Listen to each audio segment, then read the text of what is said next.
Greetings, everyone, and thanks for the great turnout today. So great to see this gathering of dedicated conservationists, and I hope everyone's doing well as we begin to enter fall.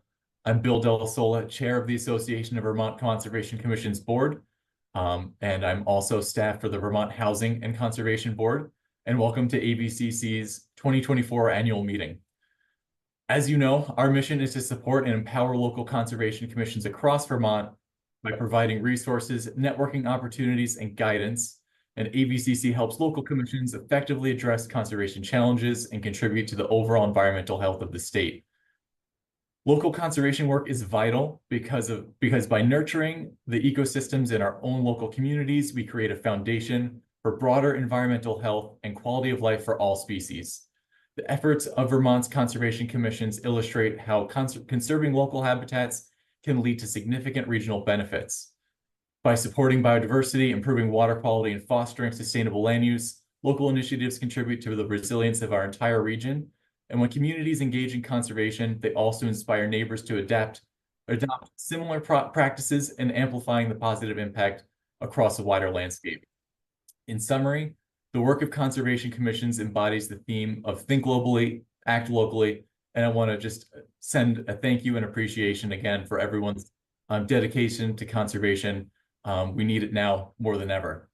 And I'd like to extend a special thanks to all of our Conservation Commission members, individual members, donors, supporters, and sponsors over the years for making this work possible. It's incredible to have the support that we've had, so thank you so much. Without you, we couldn't do it. And in recognition of the important role municipal conservation commissions play in protecting and enhancing both our natural environments and communities, the Vermont Natural Resources Council has expanded its longstanding commitment to AVCC by dedicating staff capacity to our mission over the past year. We look forward to growing our outreach and programmatic work through this partnership with VNRC.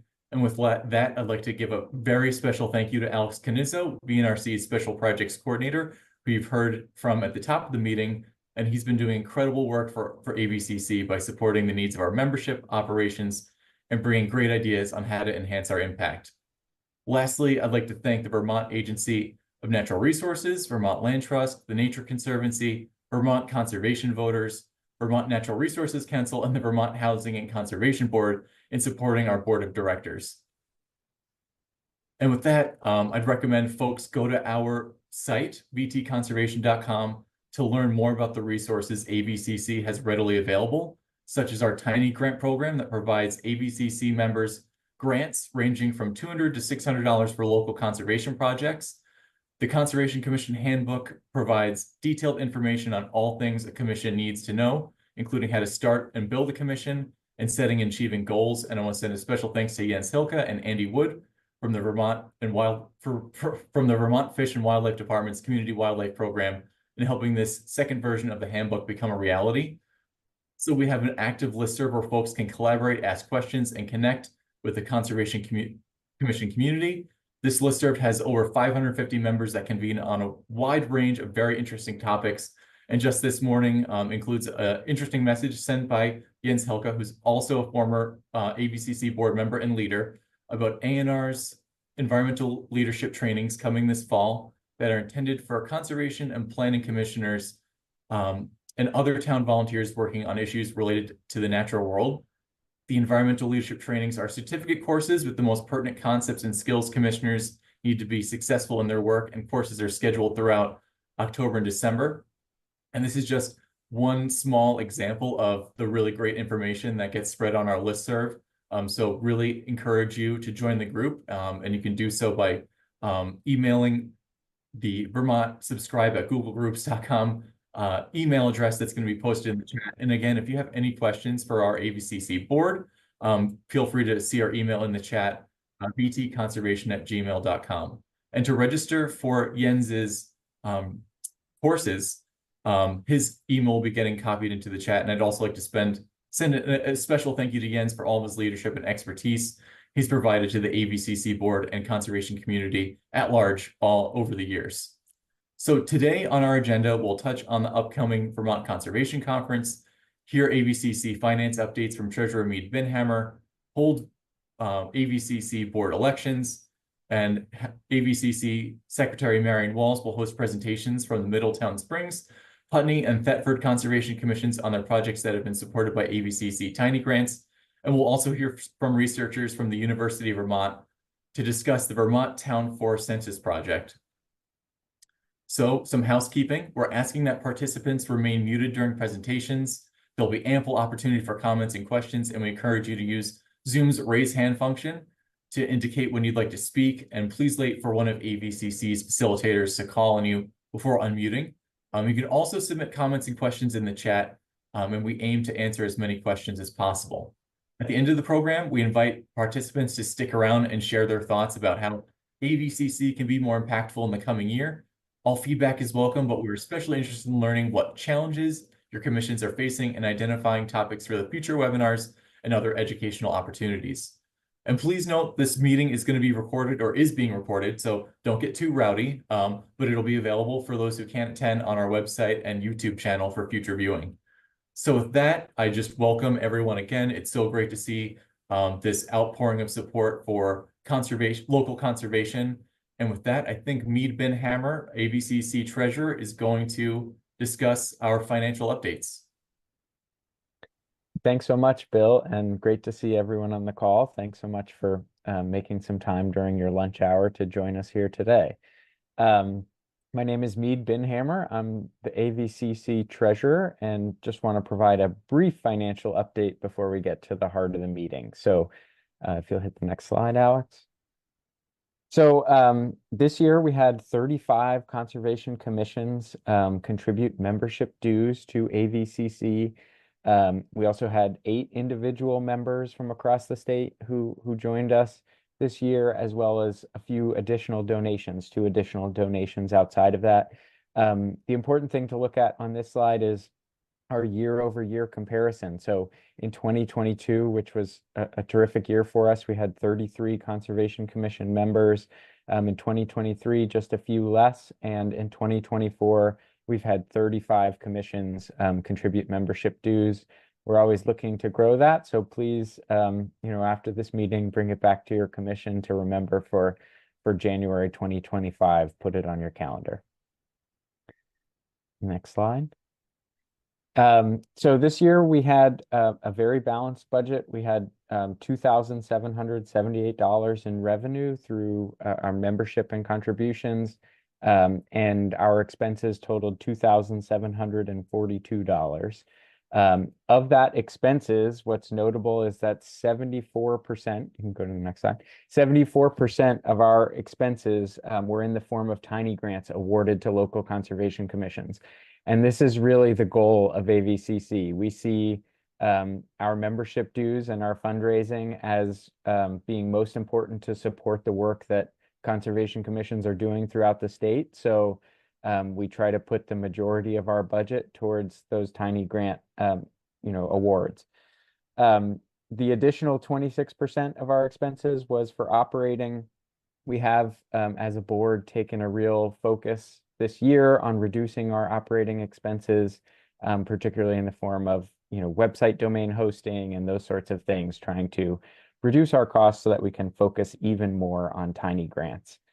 And then just sort of a final reminder, our annual Conservation Commission membership is $50 per year. It does give you eligibility to apply for our tiny grants program. Encourage you all to sort of bring that back to your commission and make sure you add that to your budget for 2025. You'll hear from several commissions today about the impacts that these tiny grants can have. So we hope to carry that forward and grant more tiny grants in the future. Thank you. Great update, Mead. Thank you so much. And I think, Alex, if you wouldn't mind going to the board slide, want to touch on board updates. We have a talented and enthusiastic board, including Treasurer Mead Binhammer, who you just heard from, Secretary Marion Walls, Justin Marsh, Sumo Lashoff, Greta Hassler, and Mark Nelson. And I want to give a very special acknowledgement to Mark for his many years of dedicated service to the AVCC board, including his years as board chair. Mark's dedication and passion for conservation based on his desire based on his desire to be the voice for those who have no say in human decisions that have an impact on them is entirely inspiring.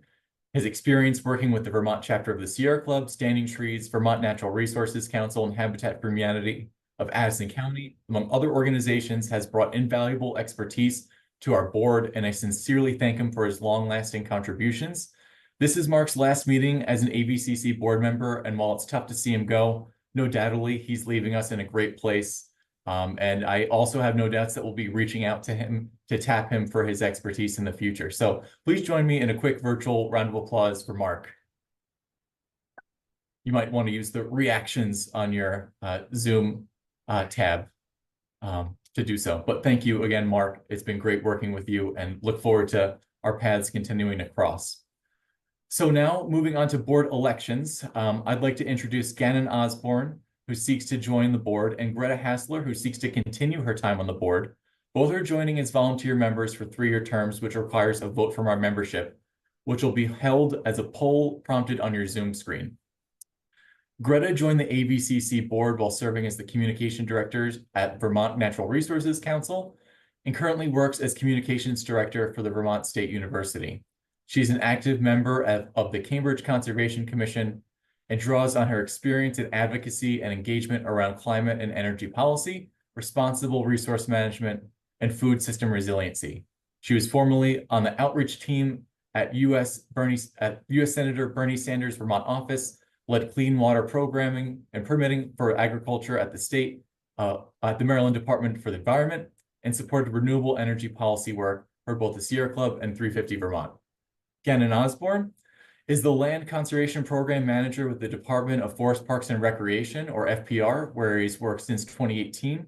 In this position, he works to conserve land through additions to state parks and state forests, as well as conservation easements.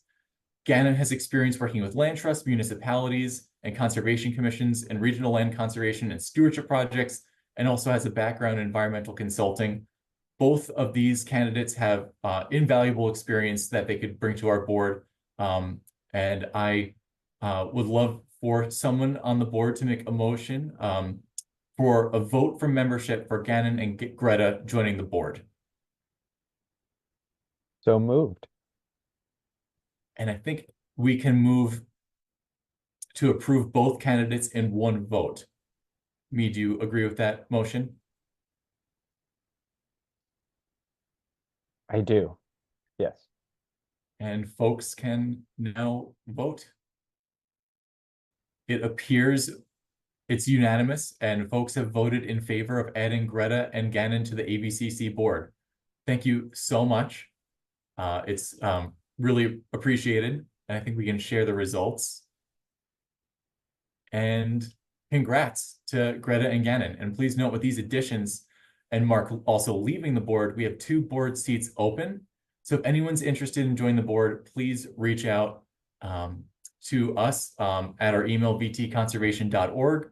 We'd love to hear from you on any thoughts you might have for other potential board seats. So thanks again, and a big welcome and congrats to Greta and Gannon. It's really exciting to have you on the board for a 3-year term. So thank you. So with that exciting news, I would love to talk about the 2024 Vermont Conservation Conference, which will take place on October 7th, 2024 in Randolph, Vermont. The conference is organized in response to a critical moment for conservation efforts, aiming to protect 30% of the state's land and waters by 2030. The conference will provide a platform for conservation community across Vermont to come together, share resources, and engage in discussions about strategic and informed conservation work and planning. And also the conference will feature keynote speaker, Dr. Carolyn Finney, who's a storyteller, author, and cultural geographer, and she focuses on issues of identity, difference, creativity, and resilience. Registration is now open for the conference, and a link to register will be posted in the chat. And I'd like to note that AVCC is on the steering committee for the conference, and we'll be hosting a session titled Local Conservation for Regional Outcomes, which is a panel discussion and question and answer session that will explore regional conservation collaboration among conservation commissions. Many of the pressing environmental issues Vermonters currently face, from forest fragmentation to invasive species management to flood resilience and more transcend town borders, requiring a consistent and concerted response from conservation commissions, local land trusts, regional planning commissions, conservation districts, and many other government entities, nonprofits, and citizens groups. Through this panel, we hope to spread awareness about the current landscape of these partnerships, the challenges and benefits of working with neighboring towns, ways to improve communication and cooperation, and finally, how AVCC can support and grow these networks moving forward. If you have experience convening conservation commissions in your part of the state or been involved in land conservation projects just with your individual commission that has had regional benefits or tendrils, we'd love to hear from you and to help you share your story and your expertise. So again, please reach out to us if you're interested in participating in our panel. And our session is tentatively scheduled at the conference for 1:15 to 2:30 p.m. That might change. And stipends are available or may be available to cover travel expenses and other expenses for our panelists. And one other note before we go into our exciting presentations from conservation commissions, the conference will also be a great place to learn more about the latest for Vermont's Act 59, aka the 30 by 30 bill. In June 2023, stakeholders in Vermont celebrated the passage of the Community Resilience and Biodiversity Protection Act, a law that sets ambitious targets to conserve 30% of Vermont's landscape by 2030 and 50% by 2050, aiming to safeguard the state's ecological functions. The Vermont legislature tasked the Vermont Agency of Natural Resources and the Vermont Housing and Conservation Board with gathering public input, providing an inventory report on our state's current conservation status, and formulating a long-term plan to achieve these goals. Many of you likely participated in many of these focus groups and listening sessions that were completed over the past year as part of the conservation inventory, and a draft inventory report has been recently completed and is available for review.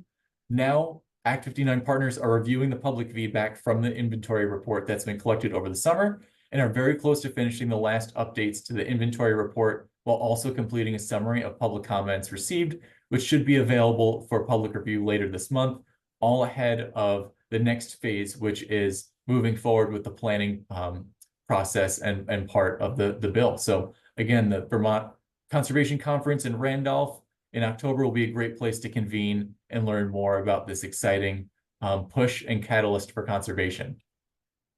So with that, I'm really excited to get into the fun part of the meeting and introduce AVCC Board Secretary Marion Walls to introduce our Conservation Commission members and project presentations. Great. Well, thanks, Bill, and thanks again, everyone, for being here. Really appreciate kind of all the work that the AVCC board has done to share initiatives that are happening across the state. And I'm really excited to be able to introduce our three panelists and speakers for today for a focus and sharing on what three conservation commissions across the state have done using funds from the AVCC Tiny Grant Program. Before I introduce, just a couple of housekeeping items. So each panelist is going to share an 8 to 10 minute presentation of the work that they've done at their local conservation commission using funds from the AVCC Tiny Grant Program. We will take a few minutes after each presentation to have questions from you all as folks listening in to the panelists. Feel free when Steve, Willow, or Krista are walking through their presentations to put your questions in the chat, and myself and Alex will be able to ask those questions and facilitate that when we get to that part of the presentation. You can also raise your hand and we'll sort of have a queue running for folks to ask questions verbally if you'd prefer. So without further ado, I'll introduce our speakers and then we'll turn it over to Steve, who's up first. But we'll first be hearing from Steve Harrington with the Middletown Springs Conservation Commission. Steve's going to speak about the conservation's efforts to educate residents on issues of conservation through the town forest, the Sullivan Educational Woods. Middletown Springs received a 2024 Tiny Grant to construct a bridge on their hiking trail that helped make the path safer and more user-friendly while also protecting the stream from disturbance. We'll then hear from Willow Youth in the Putney Conservation Commission, who will discuss Putney's efforts to manage invasive species in the East Putney Forest Block, an important wildlife habitat and corridor connecting forested land on either side of Route 5. The conservation used funds from the 2023 Tiny Grant Program to purchase special girdling knives and uprooter tools, and they've engaged local experts in the field against fighting buckthorn and Japanese stiltgrass. And then lastly, we'll hear from Krista Carlson in Thetford, who will talk about recruiting volunteers to help implement Thetford's recently updated town lands management plan, which the commission helped to craft. Funds from the 2024 Tiny Grant program were used to purchase supplies for painting boundary lines, wildlife monitoring, invasive species management, and more in the town forest, Post Mills Nature Area, and Taylor Floodplain Preserve. So with that, again, I'm really excited to hear from fellow conservation commissions around the state and the work that they're doing to implement conservation projects and practices. And we'll turn it over to Steve for our first presentation. Thanks, Marion. Can you hear me okay? You sound great. Okay, so I'm just going to try and get this set up here and share the... Okay, 1 second. I've got to get this moved up. It's my first time doing this, so Great. That looks it's great. an appeal for mercy. Okay, so does that look okay? It looks great. Title screen. Okay, so I'm with the Conservation Commission in Middletown Springs, which, if you're not familiar with it, is a small village in the foothills southwest of Rutland. We're kind of in the middle of nowhere, and it's a beautiful little valley, and in the midst of it, we've got a patch of woods that was donated to the town by a couple with the surname Sullivan, and the patch of forest is now known as Sullivan Educational Woods. It was donated back in the early 2000s, and it's sort of a second growth forest, 14 plus acres, and I guess Bill said that these were going to be exciting presentations, and I don't know if I'm going to be able to measure up to that. But hopefully there's some amount of insight provided. When the forest started out and the Conservation Commission was given stewardship of it, there was a lot of energy, and there was sort of like, as I'm sure you're familiar with in small towns around Vermont, there are sort of waves of people that get energized about doing something on behalf of the town, and then they get stretched out very thin, and then they kind of flare out, and other people need to come in. And there's some endurance runners who are able to stay involved in things for long periods of time. But when the Sullivan Educational Woods started out, there was a kind of a big ball of energy around it, and there were some faculty members from Green Mountain College who were in natural resources with children in the town. So there was sort of a constellation of factors that brought a lot of energy to the forest in the early going. And when we moved to Middletown in 2009, there was still like get-togethers there at night, and for kids and families and things like that. And a management plan was in place. And the trails were cleared, and the outdoor classroom was cleared and stuff like that. But over time, that energy dissipated. And towards the end of the 2010s, we started trying to get some people back together to re-energize things. And then, of course, COVID hit. And so that upended a lot of people's, kind of connection and ability to engage. And so it's been sort of a stumbling process and more dragged out than I myself as an individual would like it to be. But it is what it is, and trying to get support, like regular support for people to be involved in a conservation commission and whatnot, is difficult in our town. I know it is different in some towns. I think it's a stage where we're at. But like I work full time with 2 children. I'm driving back and forth to Ludlow, and I'm on 4 different positions with the town that are volunteer. So trying to keep pushing those all along is a little bit challenging. But that said, It's a beautiful forest. It is accessed by residents. It was donated expressly for the purpose of education and conservation. Its use is restricted under our stewardship role we can do management activities in it, but they're there. They would be done for demonstration purposes. And we can certainly be doing invasive control. And there are a lot of forest health issues obviously facing Vermont forests right now, like the ash borer and beech bark disease and whatnot. So we do have some challenges in the forest, and we really do need to bring together a full-on forest health assessment for the 14 acres. And my idea there is to try and get in touch with a school like Paul Smith's or even UVM for a student or two who just need a project site to work on, and to come out and be able to help us out with that, because even though some of us are natural resource people, it's hard to dedicate the focused time to it. So the forest is a mix of different types. It's got some hemlock forest and it's got some old pine, but it's really sort of moving towards a northern hardwoods forest of beech and maple, some yellow birch, and a tiny bit of spruce that's starting to come in. But it's reached a point also where we've got a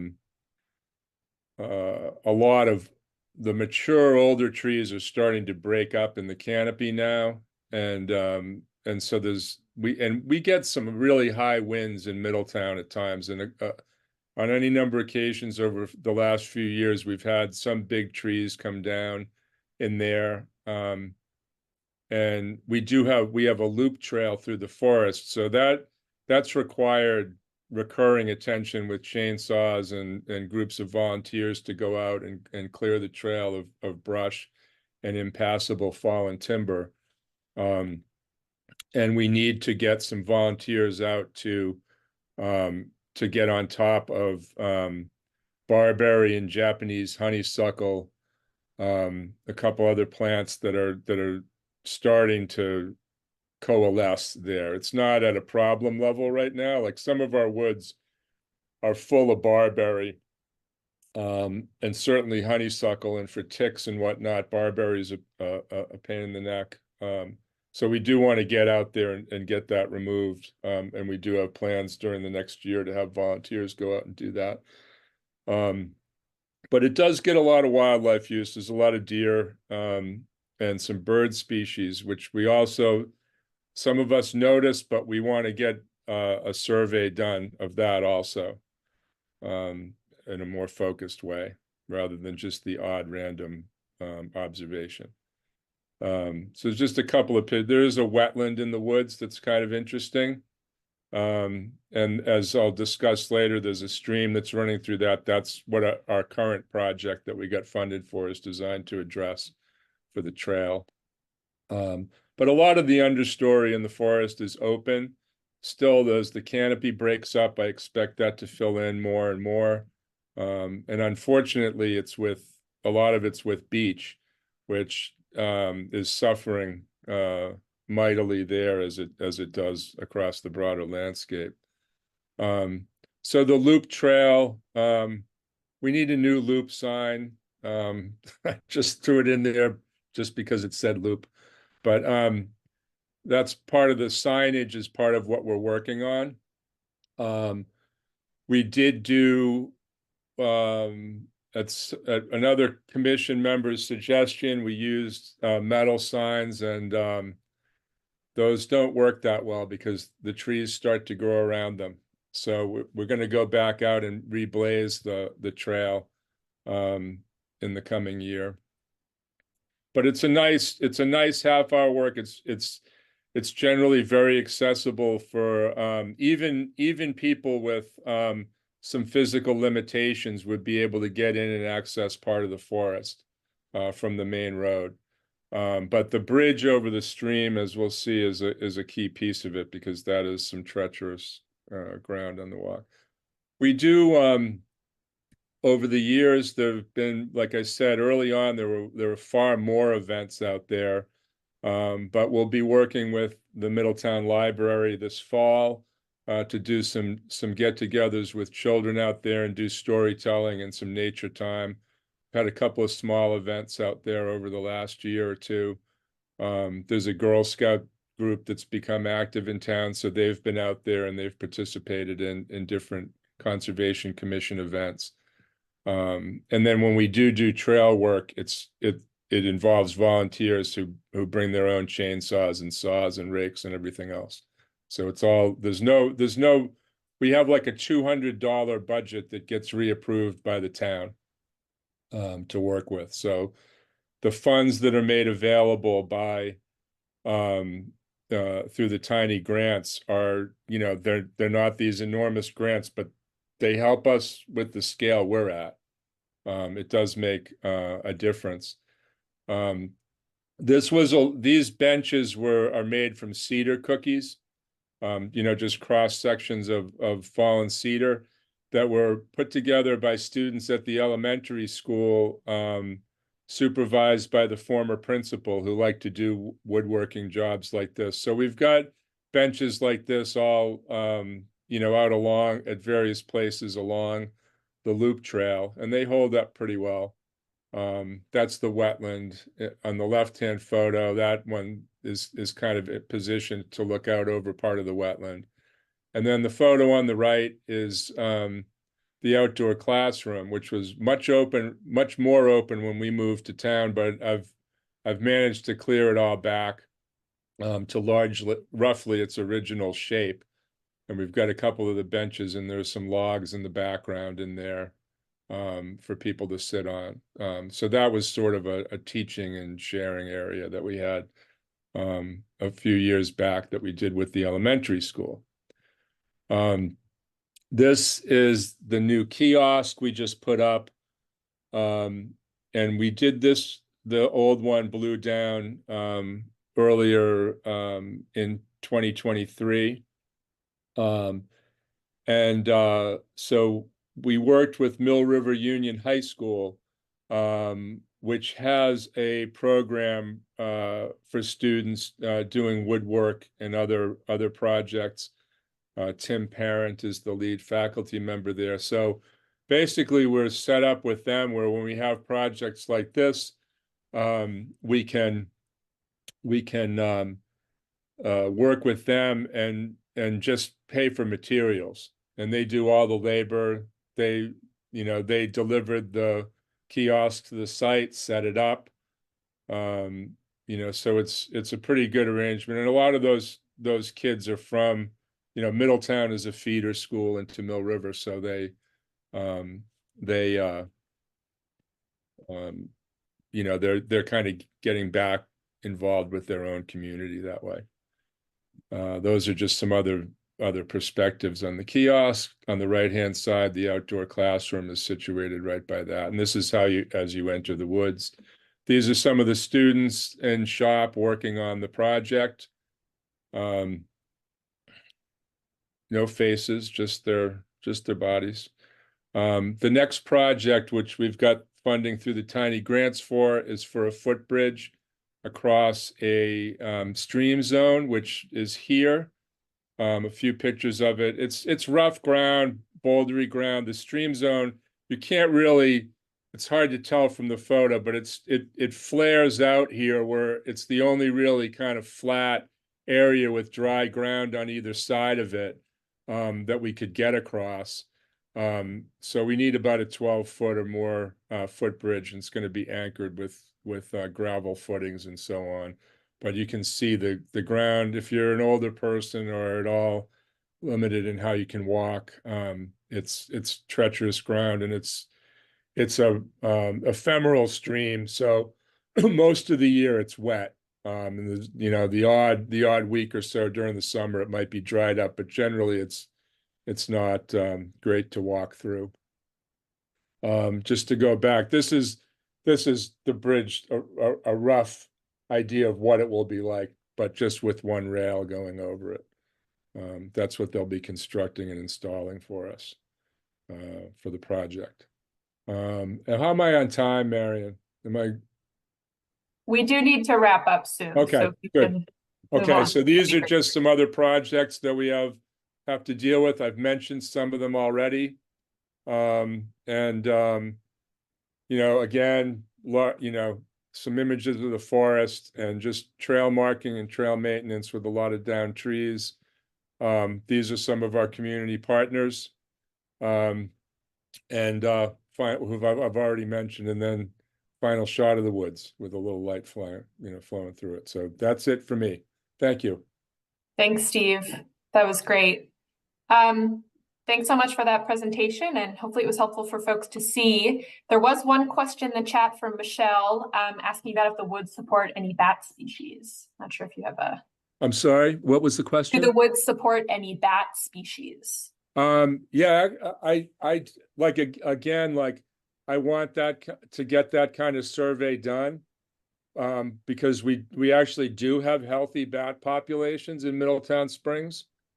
And I know that because I love going out in the evening and watching them, and we have a lot in my neighborhood, which is not too far from the forest.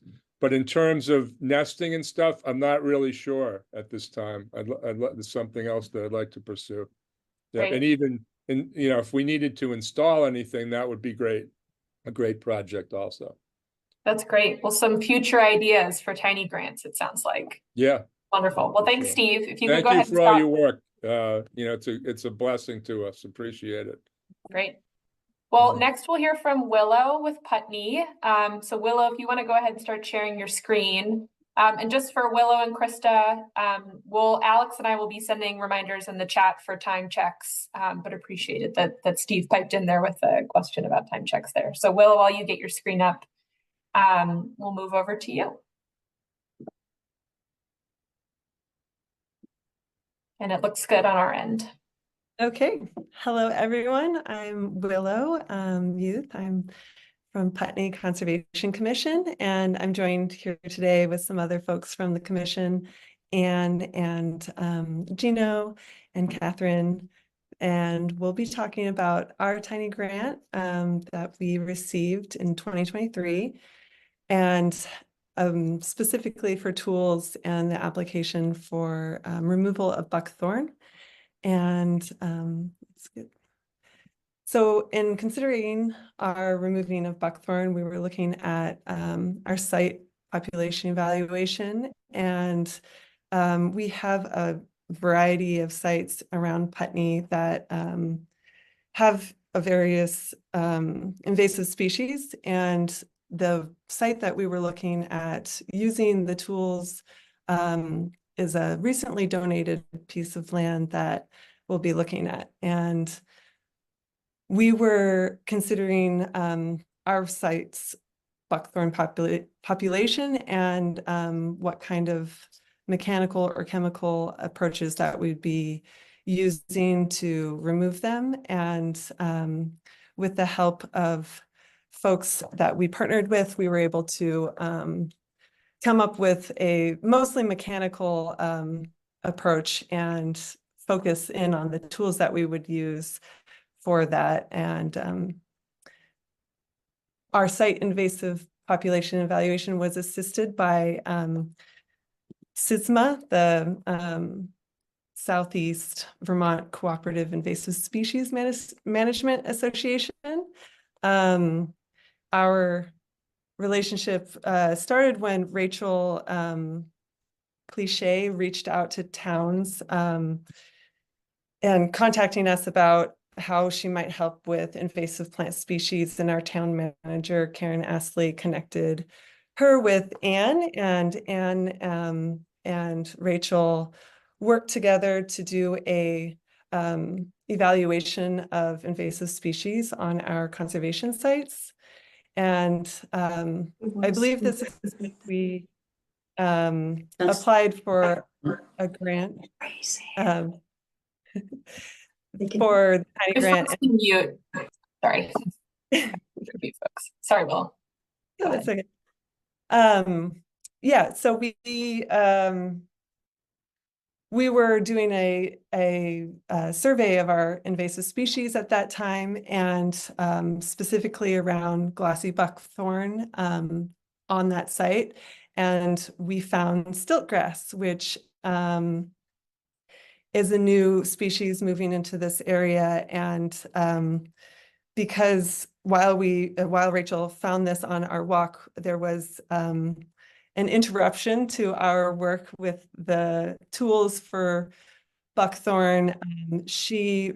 Rachel reached out to Mike Bald of Got Weeds, and member Gino and Mike worked to remove the stiltgrass and come up with some plans and start to learn more about stiltgrass populations and how they were being spread along the route there. And some of the ideas around working with the stiltgrass and its removal included plans to flame the stiltgrass along Route 5, but have been postponed because of fire safety concerns and traffic control, to work that out with the new fire chief in Vermont transportation.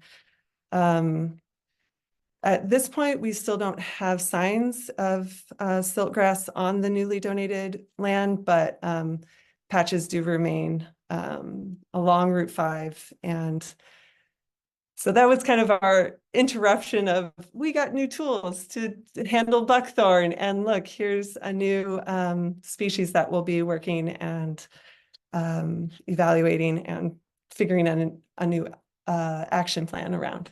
So on our donated land, it's relatively new, and we don't have, it's not into a conservation site, but we did evaluate the populations of buckthorn, and when working with buckthorn, figuring out different mechanical approaches is really important to see what kind of age and size and population dynamics are happening.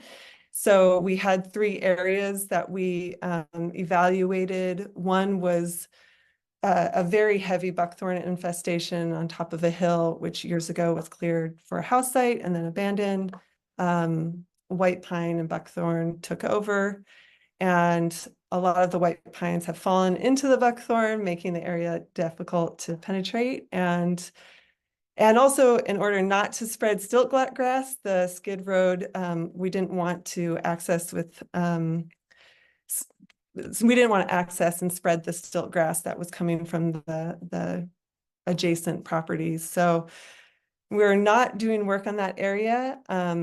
Another area, area 2, had a dense growth of small and medium buckthorn and a small stream that was around it. And the younger infestation was probably seeded by that larger hilltop buckthorn. And most of the buckthorn in area 2 can be hand pulled or removed with a weed wrench, and which was what we received funding for the uprooters. The area 3 had very mature, large buckthorn and very small buckthorn. And it's really close to the entry of Route 5. And the large buckthorn there is close to a sensitive area. So double girdling and letting them die over the winter and cutting new shoots will be our approach for that area. So just thinking about what sort of approach we're using in our mechanical use of managing buckthorn, depending on the size and the location and the site considerations. We were either hand pulling when they were seedlings. It's quite easy with a trowel or a shovel. Saplings, weed wrenching when they're a little bit larger, and depending on the substrate, if it's moist or if it's loose, can be really effective. And then large diameter that wouldn't be effective with an uprooter using the knives and double girdling. So here we are out using some of the tools that the Tiny Grant funded for us, which would be the knives and the uprooter, and then out using the shovel and loppers and saws and hand pruners. So here's Anne pulling buckthorn seedlings, and as you can see, the seedlings are very small, and once they're germinated, you can get a real mat of them, which it can be easy to pull by hand, but numerous. And just making sure to remove the whole root system, and certainly is easiest to do after a rain, as it loosens the soil and makes it more effective. You don't need to bag and remove them, but you can lodge them into a tree nook or somewhere where the roots will die out. A nook of a tree crotch works really well, or something as such. Here we are weed wrenching medium saplings. And you can see on the photo of the left, that is the variety of sizes. We have the smaller little seedlings that would be perfect for hand pulling. We have some weed wrenching, and then the larger ones that you don't see the trunks on are most likely girdling.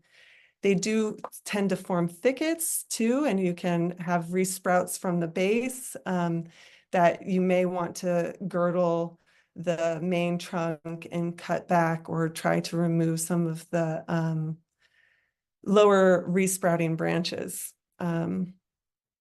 Gino, did you have anything you wanted to add about weed wrenching? Okay, yeah, yeah. Well, you covered just about everything about weed wrenching. All I can say is, you know, up to 5 inches diameter. If your weed wrench or puller bear device works, then you're doing the right thing. Larger than that, yeah, you need to do the double girdling. Did you show the slide with the double girdle? There was I thought there was Not yet. yeah. But anyway, I don't have any more to say about the weed wrenching per se. Should I elaborate a bit on the stilt graft, or do we not have time? We'll get there in just a minute. I thought it was pretty cool. Gino's here pulling with the weed wrench. He had his own weed wrench to bring, as most often we are doing on our conservation sites, bringing our own tools, and had added an additional, I'll just go back for a second, an additional wooden board for more leverage, which was pretty neat to see for some of the larger ones. Yeah, that was a different brand called Puller Bear, which is designed to have a board attached. Yeah, weed wrench. I don't know if that's a brand name also, but probably is. That's the one we bought with our Tiny Grant. The weed wrench. And the uprooters, I know that we've chosen also because of their lightweightness and the ability for multiple people to be able to haul them out to sites. That was important just for accessibility and getting out and doing it. Here we are double girdling. These are the large diameter buckthorns that are difficult to remove otherwise. And if you do cut them back, they will have major resprout, which can be a conservation a management technique if you're using goats or other livestock to pulse graze. But we're not doing that currently here. And the double girdling technique that is being shown here by Catherine is used with 2 cuts about 3 to 4 inches apart, and you really want to cut all the way through the cambium. You can use a saw, and you can use a little chainsaw, electric chainsaw too. But the real important thing is to remove all of the material between those 2 cuts so that the nutrients aren't going down into the roots and revitalizing the plant. It's also, if it's done in the fall, which is like right before like nutrients are being taken down into the roots, if you're removing if it has already set fruit, making sure to bag those up and take them away because they will seed. And that can be a really effective way to control larger diameter non-shrubbing buckthorns. The trees will then die out in about 1 to 2 years. So that's nice. Let's see. So here's some more examples of removing the cambium layer between the 2 cuts. Hey, Willow, we do need to just move along for time to get to Krista, if you don't mind wrapping up. Thank you. All right, thank you. Yeah, just the last couple things is seed will remain viable 2 to 6 years. So just monitoring after removing the buckthorn, especially from large infestations that have been there and are mature.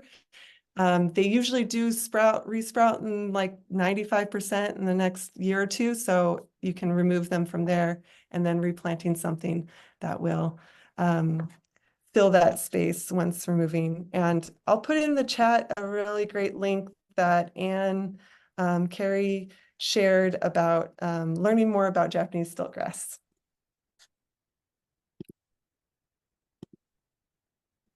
Great. Thanks so much, Willow and Gino and the whole team that's here today. Really fantastic to have you all and hear about what detailed work and fantastic work you all are doing on invasives management. There's some great comments in the chat about helpful tools. There is one question. I think in the interest of time, we're going to move on to Krista. Krista, we just had your presentation up, but then it disappeared. And because we do have one other guest we'd like to get to, but if we have time at the end, we'll get back to questions. So thanks again, folks from Putney. And with that, Krista, I'll hand it over to you. Great, thanks. Can you all see my screen now? Yes, looks great. Okay. So I'm Krista. Thanks to the folks who spoke earlier, and big thanks to Alex for organizing. I'm from the Thetford Conservation Commission, and we recently updated our town lands management plan. Let's see how to advance the slides. So Thetford has 4 town-owned parcels that are conserved. They cover about 560 acres. It's a variety of habitats, and the Conservation Commission is tasked with stewarding each of these parcels. There are 9 of us on the commission. A few of them are here today. And so we have split up these parcels so that 2 to 3 members are in charge of kind of monitoring each of the 4 parcels. So the Town Lands Management Plan was last written in 2008, and it's meant to be updated every 10 to 15 years. So that's now. And so our goal was to kind of take stock of each property and get a sense of how well the previous management plan had been working out, whether there were any new threats to the ecosystem, and then also to think about what do we want these parcels to look like into the future. And so we would kind of merge those 2 things into developing a plan. And as we did that, we came to these 2 overarching goals: resilience and long-term carbon storage.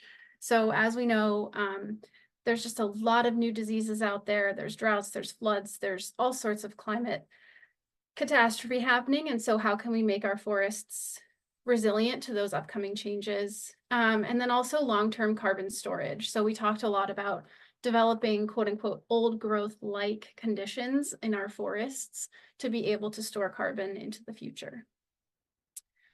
So how did we get there? It took a long time. We started over a year ago, and the first step was really to take stock of all of the existing guidance that was out there. So we spent some time reviewing the previous town lands management plan, the town plan, our natural resources inventory, our wetlands inventory. We wanted to make sure we understood what was out there already, and make sure that the guidance we were developing for the future was in line with the guidance that already existed, so that we weren't recreating the wheel. And then we worked with the Orange County Forester, who collected field data at each of the sites. And then this next step took us the longest amount of time. It took us probably 4 to 6 months of really refining the recommendations for each property. So when the forester came back to us, we dove deep into each of the properties and had really good discussions at our meetings about are these actions that are reasonable to take? Are they cost effective? Are they going to help us achieve our goals? Do we think they'll be supported by the town? And there was one parcel that was kind of the trickiest to navigate because we were recommending a selection treatment of some old sick white pines in order to make room for new growth and carbon sequestration. And so because there was some pushback in the town about that, it forced us to really have those good conversations with people and be really solid in our reasoning. And I just think it was a really great community process. Then we had a public input process. We had public walks. We had a public interest survey, which was distributed at the town meeting and online. And then we took all that public input and made a final draft, and we're really excited about where it is. And now we're kind of moving into this next phase of recruiting volunteers to help implement the plan and host some work days. So that's where we are now. And in terms of volunteers, there's kind of two different things happening at once. So there's recruitment. So like I mentioned, we conducted a survey in the spring related to the town lands management plan. So that was getting input from people on how they use these properties, what kinds of things do they want to see in the future on these properties. And then we also snuck in a question at the end, do you want to volunteer with us? And so that was a great, easy way to develop our volunteer list. We got more than 70 responses. We're continuing to grow our email list. And then we've also got some new social media accounts. They're still in their infancy, but I think we're kind of trying to reach a different audience than we would traditionally just reach on our town listserv. And then in terms of the program setup, we developed a liability waiver that took us a little while and was a really good opportunity to think through some questions in advance that would have come down the line. So can minors volunteer with us? Can minors use chainsaws? Do minors need to have a parent coming with them? You know, all those kinds of questions we kind of tried to address in advance. And then we developed volunteer job descriptions so that folks have a really clear idea of like, okay, if I'm going out to volunteer and help with boundary marking, what does that mean? How long can I expect to be out?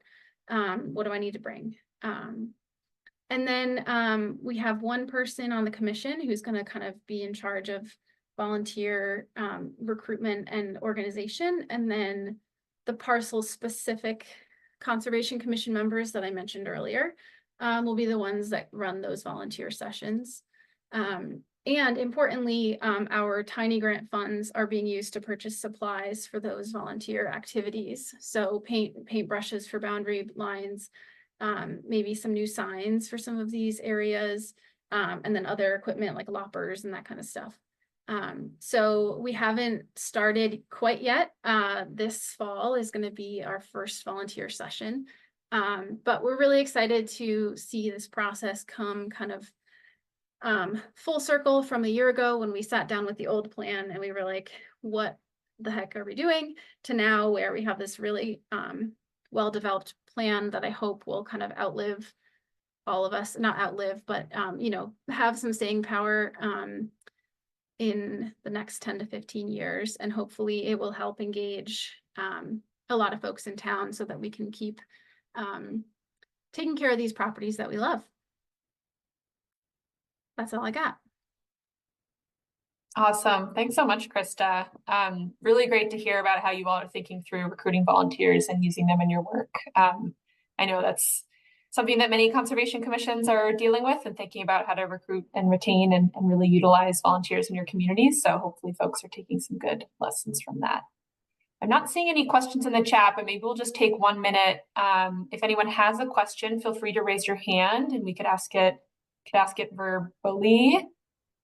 And if not, then I will leave it for 30 seconds here. But if not, then I'll turn it back to you, Bill, for Town Forest Census Project.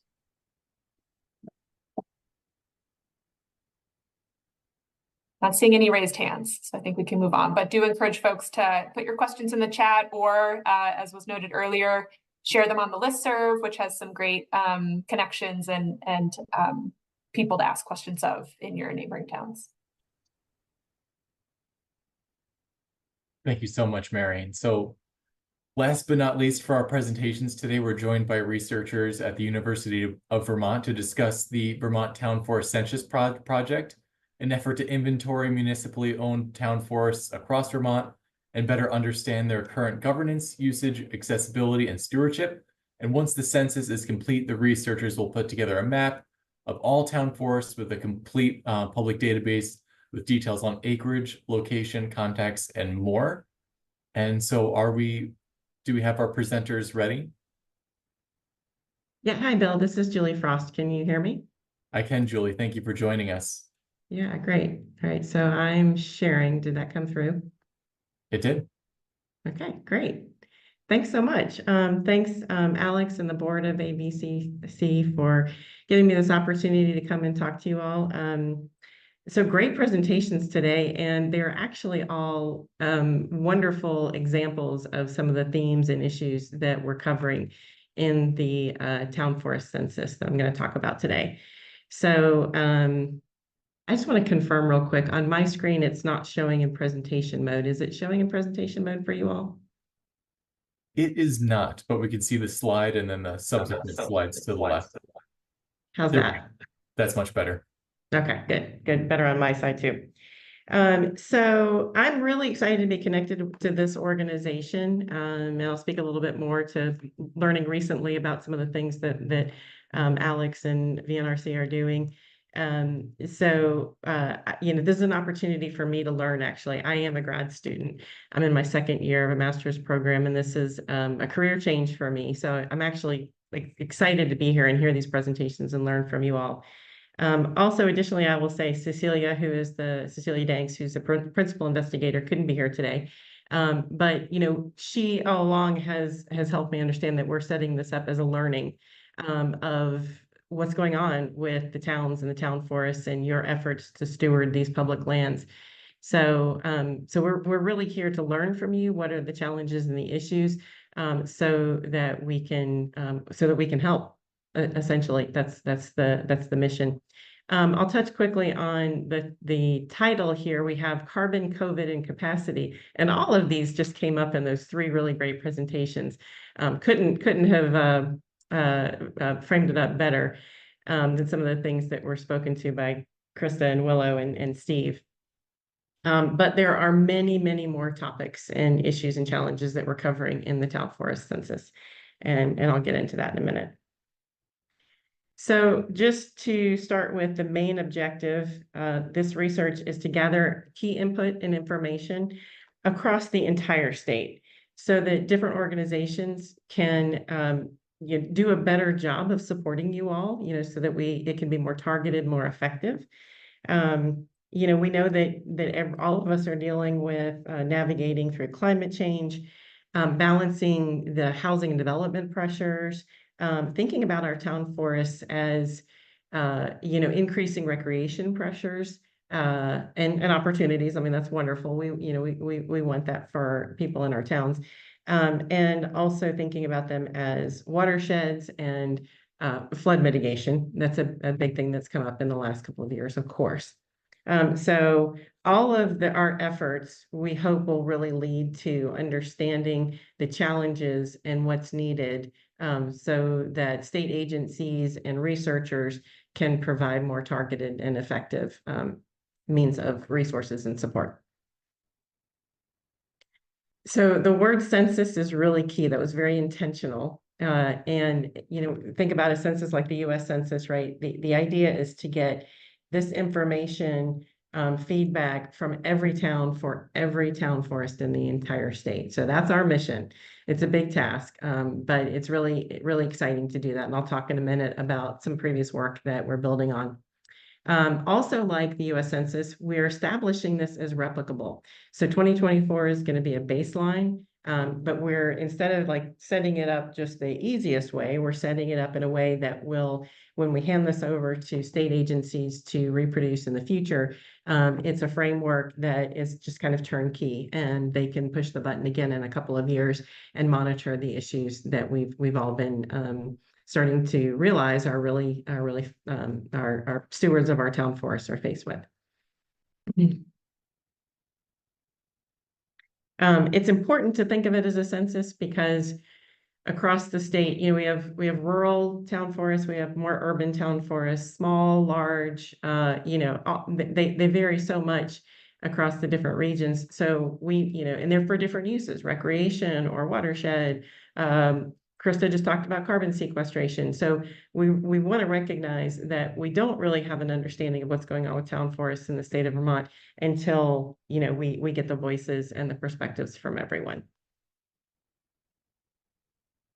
It's, I think, Bill, I think you alluded to this in the opening of the meeting. Now that we are seeing the great work for Act 59 and 30 by 30, we feel like this goes really hand in hand with that, so that we understand the inventory of town forests, the size of them, the total acreage, and actually part of our census survey is asking about the conservation status. And so I'm really excited about the fact that this is going to support the Act 59 initiative.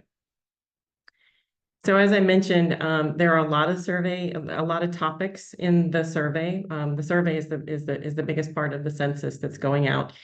And these are most of the topics that are included in the survey. I think there are a few other that didn't make it onto this list. So I'm showing this list to really spotlight that it's a broad scope. But at the same time, we had to figure out how to make it doable and not cumbersome for people to fill out and provide really meaningful information. So what folks are going to see with this survey when it comes out is a couple of questions or one question on each of these topics. For example, I think there's 2 questions on invasive species. It's not a full catalog of all of the invasive species, and certainly all of the great work that I think Willow, talked about in how they're managing invasive species, but it will get, a high level amount of information of what your town forest is doing in that particular topic. So I want to talk about the work that we're building on. So this map product that you see here was generated from previous researchers at UVM in the Spatial Analysis Lab. And they did an inventory of town forests first in 2007, and then they updated it in 2015. So what you're seeing here, it's hard to see the town forest on this map because it's a state scale, but there's these little green dots throughout that you see. Basically, what we did to facilitate sharing this information of the 2015 database is we plugged it into a GIS application and created this map. We just basically drew a 2-mile buffer around every town forest just for visibility purposes. So you can see here are the town forests as of 2015, as of the work that was done. And I talked to these researchers. This work was done very manually, very tediously. They recognize that it's likely not complete, and also it's about a decade old. So this is what we have so far as the inventory of town forests in the state. The yellow shading you see there is all the other lands that are in the protected land database. And so all of this is publicly available right now through the Vermont Open Geodata portal. And the culmination of that work is what is quoted in a lot of state literature that says that Vermont has 68,000 acres of town forest. This is the work that led to that. To that conclusion. So here you see the breakdown of that work. It was a really inclusive definition of town forests. So it included parks, partially forested. The list has a couple of gravel pits. It has one of the swimming holes that I live near, and so it's very inclusive. And I think that was great as a foundation of our inventory of town forests. We're really honing in on that a little bit more now, as I'll talk to.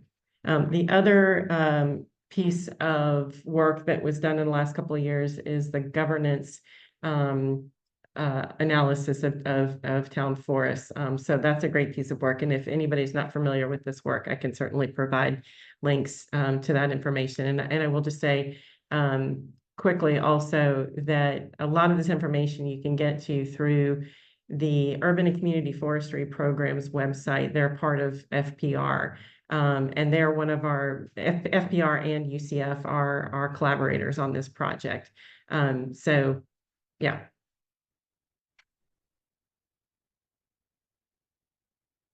I'll just talk really quickly through this slide about all the people that are involved, but there on the left, you see the core research team I just mentioned. So those of us at UVM, as well as partnering with our state agencies. And then it was really important that we pulled together this advisory committee. A lot of names that you see here, a lot of different voices, perspectives, expertise. This was important so that we could really think about the topics that needed to be covered as a baseline this year. And they have just been wonderful as we've gotten going over the last 6 months to a year. They've really helped us out a lot. Couldn't say enough about them and their help. So very tangibly, here are our project deliverables, the baseline survey that we're sending out. I'll talk a little bit more about the exact status that we're in for that survey. The public database and interactive map, Bill talked about that in the intro. We're also building resources for the towns, and I definitely have to give a shout out here for UCF at this point. So Joanne Garton at UCF has pulled together the Town Forest Stewardship Toolkit, and this is the second phase of what UCF has done. They did a rec toolkit a few years ago, and now they have added to it and expanded it. So if you're not familiar with the UCF website and their town forest project and stewardship toolkit, definitely check that out. We'll have an economic report, and actually Cecilia is meeting right now with a group of students that we have recruited to work on this economic report. We're really excited to look at that. A big part of this project is networks and connections, just what you all are doing here through AVCC, where you're peer learning and sharing your experiences and your challenges and chiming in with each other about what's going well and what's not going well. So we want to be part of that whole big network of connections. As I mentioned, replicability of the census and an enduring infrastructure so that it doesn't have to be created from scratch again in another decade like we're doing now on top of the 2015 inventory. And then, of course, it'll all be published in peer-reviewed journals. So this is where you all can really come and help us and get engaged with this project. So just to talk quickly about exactly where we're at is we've done a pilot test of the census form. Some of you on this call have actually helped with that. And having the Conservation Commission chairs of, I think we've had at least 4 or 5 towns actually took our pilot survey was huge. Fresh perspective, the people actually doing this hard work of stewarding these important lands. So we have completed that. We're taking that feedback and fine-tuning the final census form. So that's been great. We decided to do this next phase that was the initial town outreach, and this is in progress, and this is where we could really use your help. I learned from connecting with Alex, I don't know, like a month or so ago, that AVCC and Alex in particular were also pulling together an inventory of town forests and conservation commissions.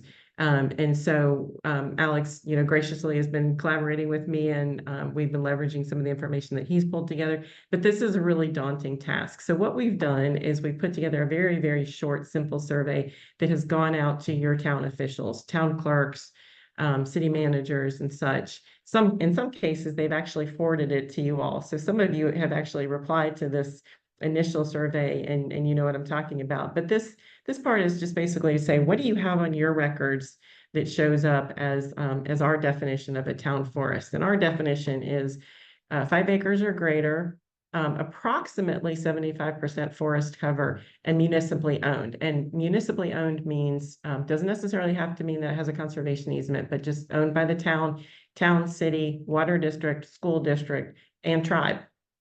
So we're trying to make sure that we're inclusive of all of that and just get that information from the towns, as well as a point of contact of the best person that could answer the census, who really knows what's going on in the forest, like all the people who spoke today. Yeah, so we're in the middle of that, and it's been daunting, but it's also been really, really informative and starting to really build these connections. And then socializing and network is a big part of this project, as we're doing here. I think you all can help with that. So I would say what you can do now is, be aware that the census form is going to come out in the next few weeks. Talk to your city officials and tell them that you find this incredibly valuable, important work, and you want them to be engaged. If they have seen the initial town outreach survey and they didn't know what to do with it, maybe you can help them, or get back in touch with me and we can figure out what the next steps are. We really think that all of this is going to improve the data collection and just make this a much more robust body of work that is going to be really important for the state as we think about our conserved lands and climate change and all the other things that we're facing. So I think that's it. And I know we're really pressed for time, so I kind of rushed through it. If we don't have a lot of time for questions, this last slide here, I know this deck will go out, so please feel free to get in touch with me. That's why I'm here. I really want to work with you all. I learned a lot today, but I have a lot more to learn, and I think we all do. So really appreciate the hard work that everybody here is doing. Great presentation, Julie, and thank you so much. Really inspiring, and I love the quote that you have, "The land teaches us how to live in harmony with all beings," by Robin Wall Kimmerer. Like I said, really inspiring, and thank you so much. Do we have any questions that folks would want to post in the chat while we still have Julie? I can stick around, so yeah. Great. Well, in summary, just this collective interest and dedication to conservation is absolutely amazing. We're going through a time where conservation and interest in conservation is needed now more than ever. So just want to thank everybody for their commitments and for being here, and for hopefully being members of AVCC. Again, want to thank our sponsors, donors, and especially the Vermont Natural Resources Council for supporting us with Alex's time, which has been a huge boost to our overall output. And like I said at the top of the meeting, we'd love to have a moment for feedback from anybody, any interest in what, any feedback on what you're interested in learning, any challenges your commissions are facing, or how AVCC can better serve your missions. And it sounds like we have a hand up from Betsy. Yes, I have a question. We're not in Essex Town. We are not a committee. We are a committee, not a commission. Can we join as a committee and not being a commission? We want to become a commission, but we aren't. It's my understanding that you could join, and also I would direct you to our handbook for information on how to formalize your commission. And how would I find that? It's on our website, which can get posted into the chat. It's vtconservation.com. Thank you. Thank you.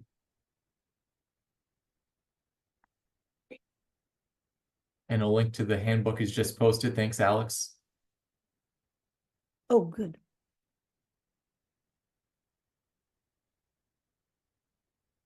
Kate?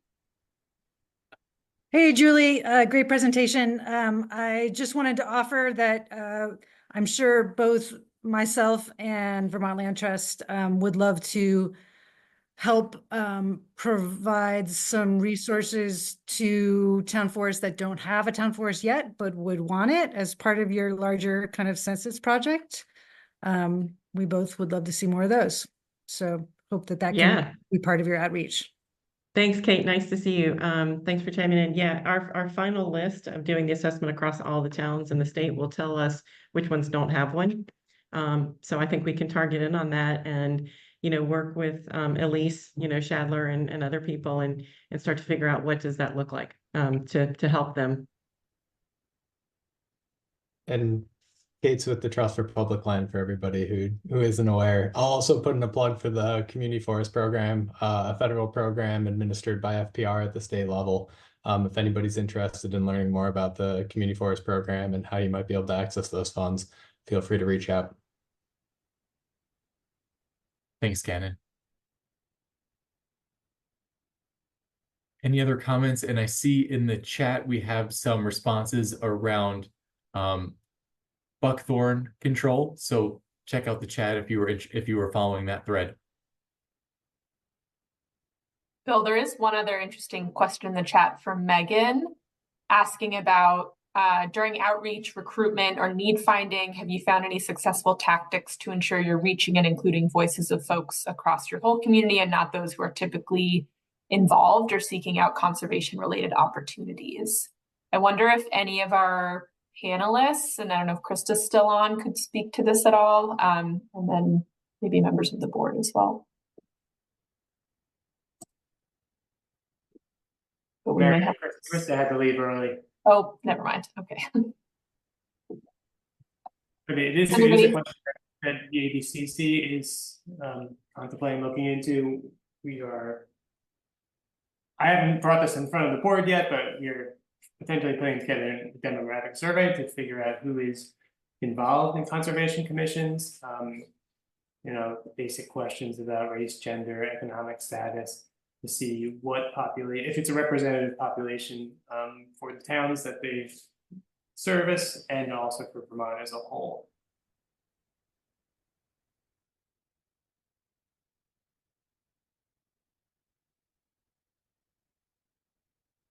Yeah, thanks for that, Alex. I would say that this is something that I think a lot of organizations are taking on, not just AVCC, but other nonprofits looking to expand their reach and make sure that they are supporting an equitable suite of our population. So it's great food for thought for us to consider and something that hopefully we could tackle on at the panel at the conference, or at least maybe continue to bring up at annual meetings.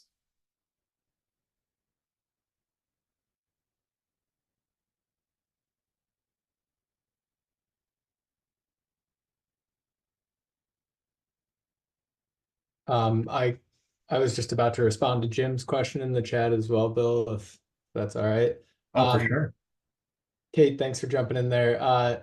Yeah, Jim, the state generally does not convey its conserved lands out. That being said, there are avenues to explore that, especially if the parcel were to remain in a conserved state to be conveyed to a town.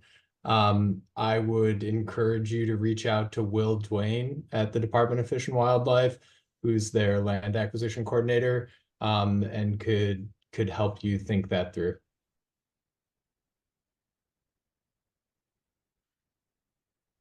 Thanks, Gannon. Are there any other comments in the comments in the chat that I might have missed? I believe we've addressed them all so far. I also want to highlight Kate Warner's comment that the 735-acre Walcott Community Forest officially closed today. So it's great to have this meeting on a birthday for a really amazing new town-owned property. So thank you, Kate. And that was a really amazing collaborative effort with a lot of different folks wearing a lot of different hats.